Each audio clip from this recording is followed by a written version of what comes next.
Bismillahirrahmanirrahim. Syiah itu memang tidak sama dengan kita. Namun mereka tetap bagian dari umat Nabi besar Muhammad sallallahu alaihi wasallam. Tetap saudara seagama, seiman dan seislam. Ada yang ekstrim di antara mereka, iya. Ada namanya Ghulatur Rafidhah atau Ghulatus Syiah yang meyakini bahwa sebagian besar sahabat itu telah kufur. Atau bahkan Sayyidina Abu Bakar, Sayyidina Umar, Sayyidah Aisyah, mereka kafirkan. Tetapi ini kelompok kecil yang tidak menggambarkan pandangan mayoritas kaum Syiah. Dan kelompok yang ekstrim seperti ini bukan hanya ada di Syiah. Ya, kita pun ya, di tengah-tengah kita pun banyak kelompok ekstrim seperti ini. Ada namanya Wahabi Takfiri yang kerjanya mengkafirkan, memusyrikkan, membid'ahkan, menganggap orang sesat hanya karena ada pengamalan keagamaan berbeda. Ada juga di antara kita namanya Ghulatul Hanabilah, kelompok yang disebut juga Al-Mujassimah. Dia menganggap bahwa Allah Subhanahu wa Ta'ala itu punya anggota badan persis seperti manusia, punya mata, telinga, wajah, jari, sama seperti manusia.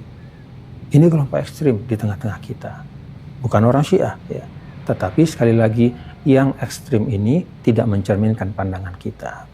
Karena itu yang paling baik ya, setiap saat kita kedepankan ya, bukan narasi pecah belah, bukan narasi menyesatkan satu sama lain, tapi narasi untuk memperkokoh ukhuwah Islamiyah.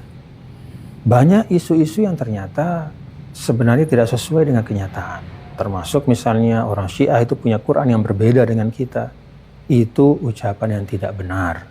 Al-Quran yang dibaca oleh orang Syiah, ya, dan saya pernah lihat sendiri. Ketika saya datang ke Qum, saya sholat subuh, saya cek Al-Qurannya, saya mau tahu benar nggak Al-Quran mereka ini beda dengan kita. Ternyata sama. Saya cek juga Al-Qurannya orang Syiah yang ada di Irak, di Lebanon, di Yaman, ternyata sama dengan Al-Quran yang kita baca. Dan jangan lupa, setiap tahun itu di Iran dilaksanakan musabaqah tilawatul Quran yang pesertanya dari seluruh dunia Islam, termasuk dari Indonesia.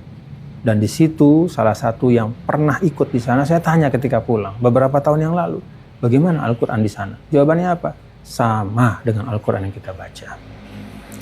Ada satu hal juga yang perlu kita ingat ketika ada narasi pecah belah seperti ini adalah kalau ya, Syiah itu memang bukan bagian dari umat Nabi Muhammad SAW, maka tentu pemerintah Arab Saudi tidak akan mengizinkan mereka untuk menginjak tanah suci.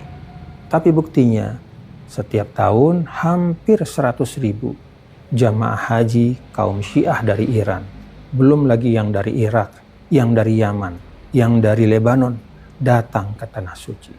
Tawaf dengan tawaf yang sama, ya. Bermanasik dengan manasik yang sama, sholat dengan kiblat yang sama, membaca Al-Quran yang sama, berzikir, bertasbih, bersolawat dengan solawat yang sama. Apalagi yang kita perlukan untuk meneguhkan ya, keyakinan pada diri kita bahwa kita ini satu sama lain.